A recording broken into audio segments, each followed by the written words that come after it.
नमस्कार बच्चों, हिंदी सुलभ भारती 5वीं कक्षा दूसरी इकाई कविता है। अभी पाठ 11 वीरों को प्रणाम।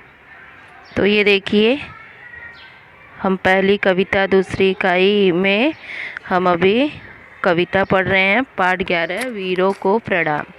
पढ़ो और गाओ। तो हम कविता देखते हैं। देश की मिट्टी का कड़कड़ है, जिन्हें प्राण से प्यारा, प्रणाम ऐसे वीरों को 100-100 बार हमारा। यह ऐसी धरती है जहाँ पर गंगा जमुना बहती, देश पर मर मिटने की हरदम धुन सी रहती। वीरों के बलिदान से चमका हिंद वतन का तारा, नमस्कार ऐसे वीरों को 100-100 बार हमारा। यह आज़ादी नहीं मिली है हमें किसी से भीख में, सीखा हम लोगों ने कुछ तो प्राणार्पण की सीख में। देश की मिट्टी का कड़कड़ है, जिन्हें प्राण से प्यारा, प्रणाम ऐसे वीरों को 100-100 बार हमारा। वीरों को प्रणाम। वीर जिन्होंने अपने आप को समर्पित किया है, देश के लिए त्याग किया है, वो हमारे वीर हैं। देश की मिट्टी का कण-कण, कण-कण क्या होता है? जो छोटा छोटा टुकड़ा।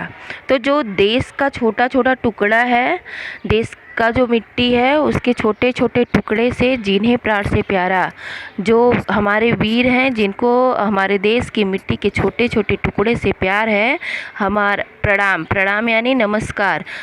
ऐसे वीरों को हमारा 100-100 बार यानी अनेक बार या बार बार प्रणाम स्वीकार हो। यह ऐसी धरती है जहाँ पर गंगा जमुना बहती। जमुना यानी यमुना नदी, गंगा और यमुना नदियाँ हैं उत्तर भारत में दो, जो बहुत ही पवित्र मानी जाती हैं। तो यह ऐसी धरती है जहाँ पर 2 गंगा और जमुना नदियाँ बहती हैं। देश पर मर मिटने की हरदम धुन सी रहती। और हमारे वीर जो हैं, वो देश के लिए अपने आप को समर्पित करते हैं। उनको देश के लिए वो हरदम यानी हमेशा उनको एक लगन सी रहती है हमारे देश की रक्षा करने के लिए। वीरों के बलिदान से चमका हिंद वतन का तारा। वीरों के बलिदान, बलिदान यानी त्याग, समर्पण। तो जो हमारे वीर हैं, उनके त्याग या बलिदान से जो है हमारे हिंद वतन का तारा चमक उठा है। नमस्कार ऐसे वीरों को 100-100 बार हमारा। ऐसे वीरों को हमारा 100-100 बार, अनेकों बार प्रणाम स्वीकार हो। यह आज़ादी नहीं मिली है हमें किसी से भीख में, सीखा हम लोगों ने कुछ तो प्राणार्पण की सीख में।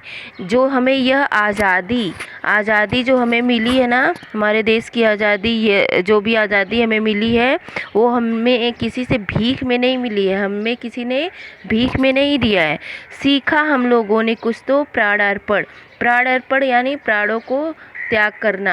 हमारे जो कुछ हमने सीखा है, वह हमारा प्राण अर्पण करने के बाद हमें कुछ सीख मिली है। हमने जो प्राणों का बलिदान दिया है, उससे हमें यह सीख मिली है। और देश की मिट्टी का कण-कण है, जिन्हें प्राण से प्यारा। और जो देश का छोटा छोटा मिट्टी का कण है, वह हमें प्राण से प्यारा है। और ऐसे वीरों को हमारा 100-100 बार प्रणाम है। देखिए, यह कविता वीरों को प्रणाम जो है, उसको रमेश दीक्षित जी ने लिखा है। इसके कवि कौन है? रमेश दीक्षित जी। अभी नीचे देखिए दिया है, पंक्तियों को क्रम से लगाओ और पढ़ो। तो जो पहला दिया है प्राणार्पण की सीख में, दूसरा दिया है जिन्हें प्राण से प्यारा, तीसरा है सीखा हम लोगों ने कुछ तो, चौथा है देश की मिट्टी का कड़कड़ है। तो सबसे पहले क्या आएगा? देश की मिट्टी का कड़कड़ है, सेकेंड। फिर दूसरा जिन्हें प्राण से प्यारा। फिर उसके बाद क्या आएगा? सीखा हम लोगों ने कुछ तो।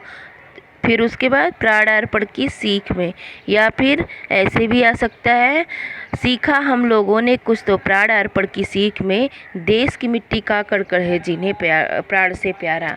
तो बच्चों, यह कविता आप ध्यान से सुनिएगा और पढ़िएगा। यह हमारे वीर के ऊपर यह कविता है। वीरों को सलामी, वीरों को प्रणाम है। यह कविता बहुत ही अच्छी है। धन्यवाद।